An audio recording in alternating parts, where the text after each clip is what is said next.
yesterday in pads for the first time. Just how has it been kind of going through the training camp process with him, and obviously yesterday taking kind of another step for him? Yeah, I think he said it best, is just going through that process one day at a time. Thinking about him, as I said last time I talked to you guys, there's really only one person that's ever gone through this, and that's him, and that's his process, and him feeling comfortable getting back out there, and then us doing a good job as coaches and organizationally just kind of building them up for that. And then I think he did a great job yesterday. I'm sure he's still battling and fighting and scratching to get himself where he needs to be mentally and physically. But, again, just like I said last spring, great to see him out there and fighting that battle, and his courage is unmatched, just considering what he went through. To that point, he was talking yesterday about how there's sometimes he wishes he could just do this all privately. He said under a rock and then pop out when he's done, but other times where he really embraces, like, I want to be vulnerable about this. I want people to see my journey. What does that mean to you when you see, like, that character of his during this? I think that it just displays an unbelievable amount of courage. For him to be able to do that, we all know that the NFL is such a huge stage, and what he went through and what happened was on the biggest stage, primetime football. And now to see him, categorically kind of keep going through each step and getting over those hurdles in his own way, just shows you again the level of character and just the courage that he has to put himself out there to expose himself to all the emotions that he's having. Whether it's out there with his brother yesterday or just out there with his teammates. I think you got to allow him to go through it and assist him in any way we can. Hey, John, can you share a few thoughts on Taylor Rapp? It was a nice piece for you. It's like a pretty versatile guy. Can you share a few thoughts on him? Yeah, I think the word versatile comes to mind. The word experience comes to mind. That, we value secondary players that can do multiple things and then also play multiple positions, which obviously you guys have been out of practice and we're using them in a couple different ways, which we're comfortable with and we're excited about. To see him continue to grow in that role will give us more flexibility scheme-wise, give us more flexibility roster-wise. So, very happy with him in the spring and continue to be happy with what he's done so far in training camp. How have you seen Tre'Davious change from the end of last season when he came back to yesterday's practice?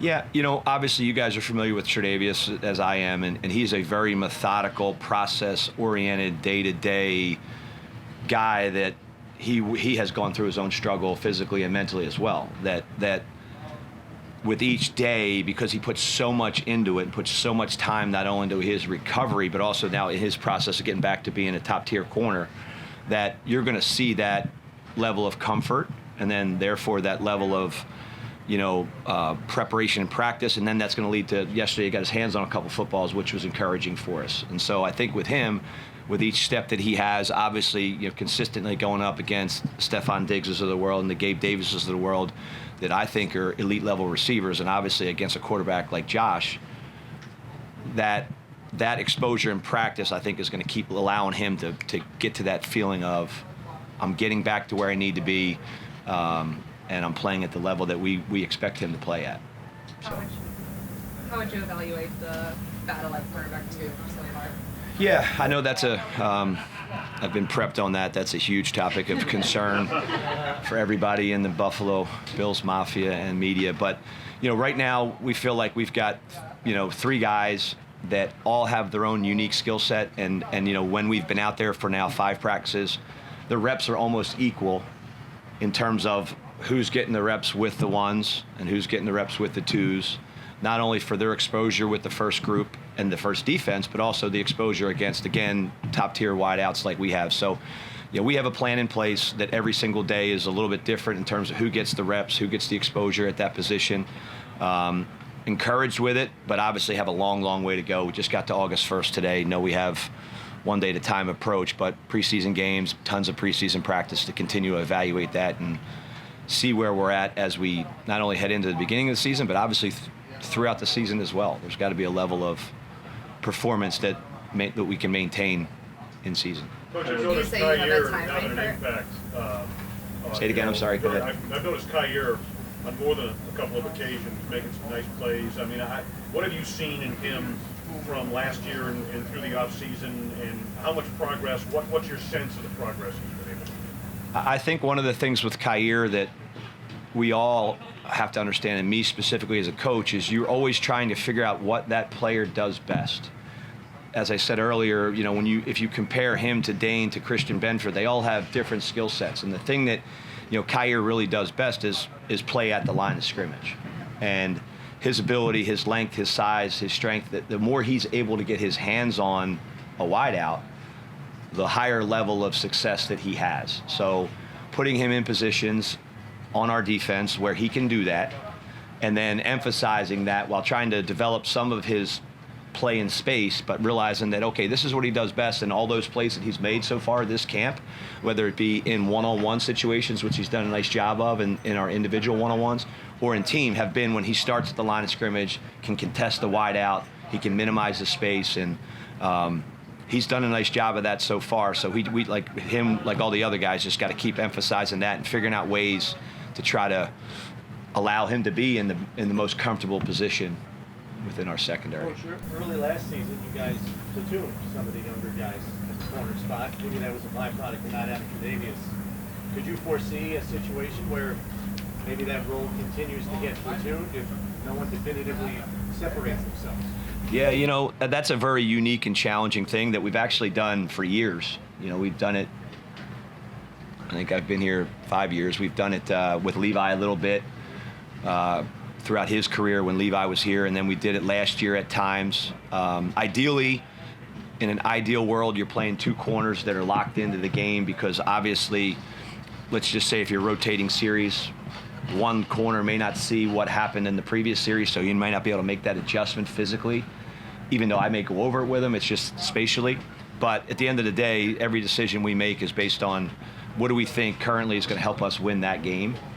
And so whatever happens as we move forward, we're going to do whatever it takes to win the game and get our players playing at the highest level. So we'll see based on, again, how things continue to progress over the next month.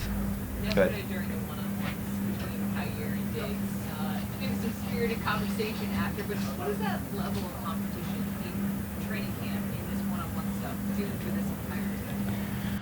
Yeah, I am a huge believer personally in the competitive nature of a person will drive you as far as you're willing to go. And obviously, Stefon Diggs is an elite competitor.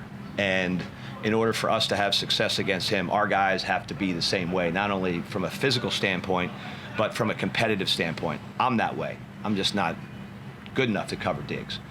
But I want them to understand that if you can cover him and you can play the techniques that we're coaching you to play against a player like that, then they're going to work against everybody else in the league.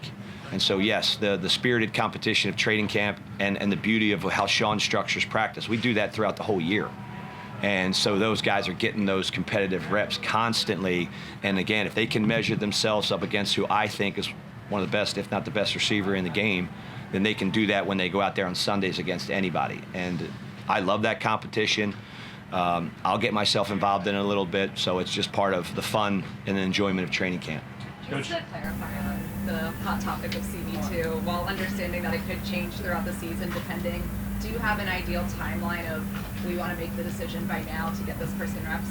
I think that is a decision, personnel decisions are really come down to Sean and what that timeline is. But I think like anything else, when we know, we'll know. Ideally, you have it in place, just like I was talking about within a game. You want to have two guys going so they're working off each other, and they're also really not working off each other. They're working with Taron Johnson as the nickel, and then they're working with Micah and Jordan as the safeties so that they can get that communication and that level of execution and detail down. But right now, we have no timeline. We're just trying to continue to evaluate them as best we possibly can. We talk a lot about the cornerback 2 and the safeties last year with all the changes, and there's Taron Johnson you just mentioned. Week in, week out, year in, year out. Talk to us a little bit about him as a player, what he's brought to this team, and it's just as a mainstay in that position of that spot. Yeah, I think he's arguably one of our best players, definitely one of our most consistent. Just think about the things that we ask him to do. On any snap, he could be covering Tyreek Hill in the slot, or he could be tackling Derrick Henry in the B gap. That's not something that there's a whole lot of people in this world that can do. And he does it with a smile on his face, and if we ever think about even taking him out of the game, he takes it personal. So he has that level of competitiveness. So the skill set that he has, the mindset that he has, the versatility that he has is something that we appreciate and never take for granted, and obviously value, because if you just look at us over the last couple of years, when we have an opportunity to keep him on the field and put him on the field, we do. Even if some people might not believe that he should be out there based on what the offense is doing, we do it because we feel like he's not only capable, but one of our best players and a guy that we need to have out there as much as possible. You mentioned the safeties before, Coach. What does it mean to have Micah Hyde back from a communication to an execution? Right. I think that, you look at previous to this past season, previous to last year, the level of reps that the 5 of those guys got together, Tre'Davious, Micah, Jordan, Taron, and at the time Levi, that builds a level of trust, level of execution, and a level of detail and performance that doesn't happen very often because there's a lot of injuries in this league. Well, last year, then when we experienced that early in the year, obviously it was a process to get us to where we need to be from that level of detail and communication, because our defense requires that. Our safeties have to run the show with the nickel. They really have to have great levels of communication. So to have Micah back with that experience, but also that playmaking ability, that when he's out there, there's a threat at any time that he can intercept the ball, and the other team's offense knows that. And so we don't get challenged in certain ways when he's out there versus when he is. And so obviously having his experience, he's been excited to be out there, has looked great, gives us, again, a versatility at safety to cover in man-to-man, to pressure, to play zone. So happy he's out there and looking forward to continuing to have him out there. John, you mentioned what does adding super cool, experienced players like Taylor and Leonard bring to this defense?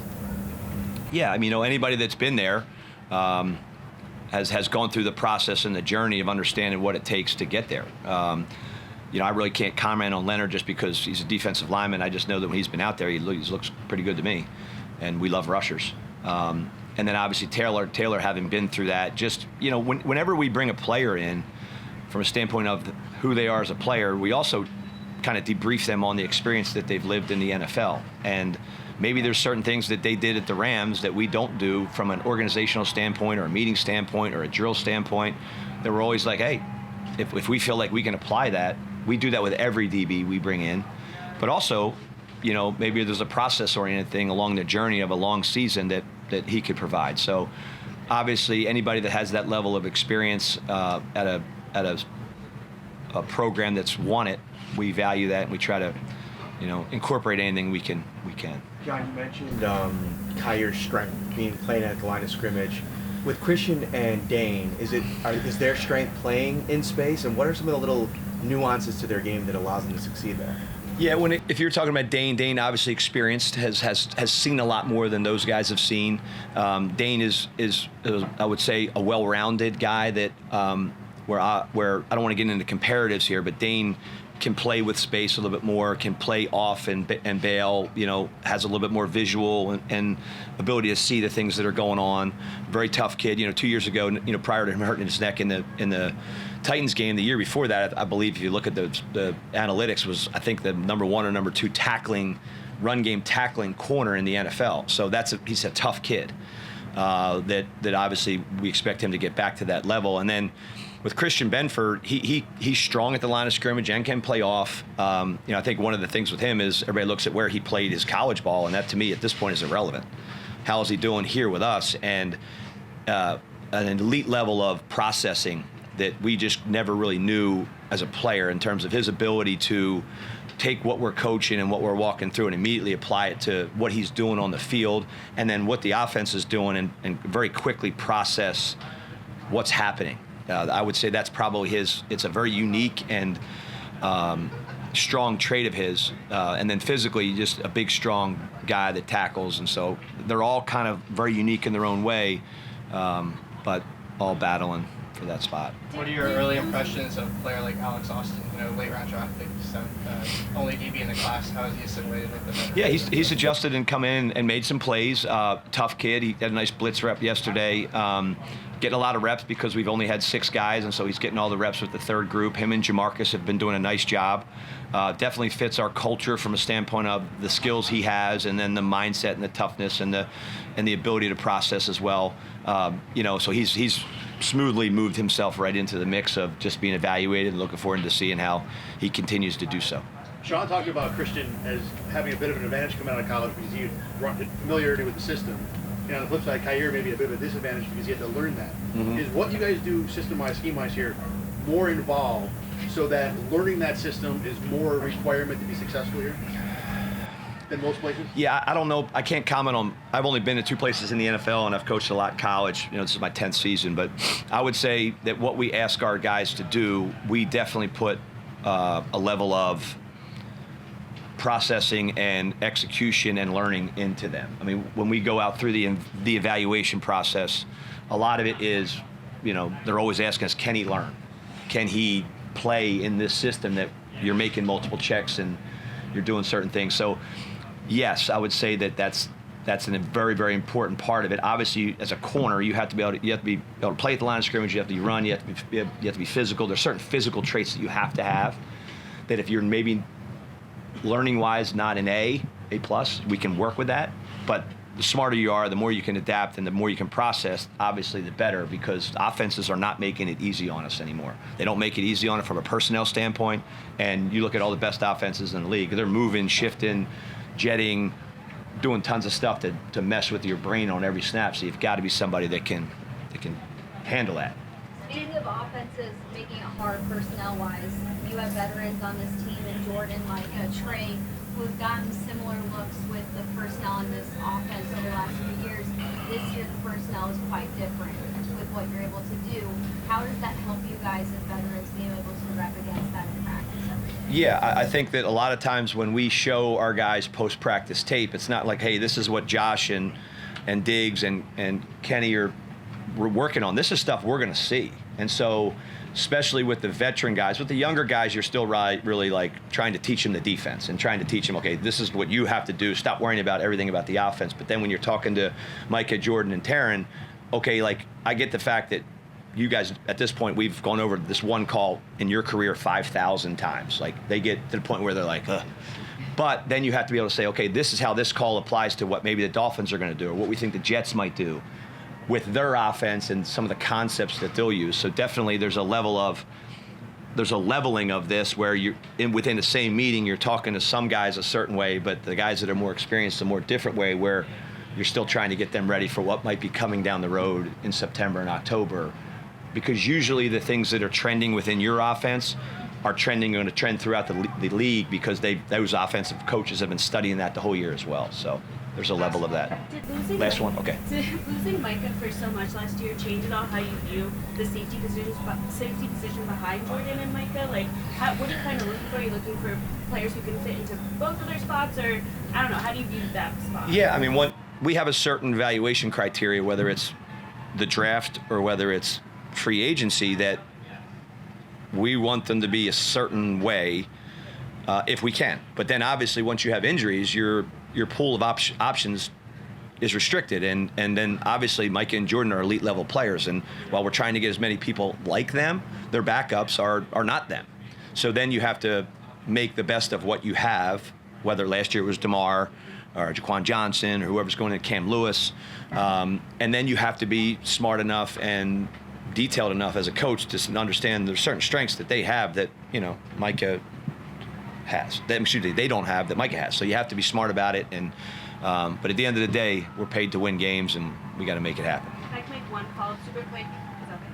Just Damar, obviously, with everything going on, do you notice still, like, the experience he got from playing so many snaps last year? Like, do you see that? Yeah, we see it. Like, when you really see it is in the spring, when you realize, like, okay, yeah, well, maybe he wasn't Micah and Jordan, but he did get a ton of reps and a ton of experience.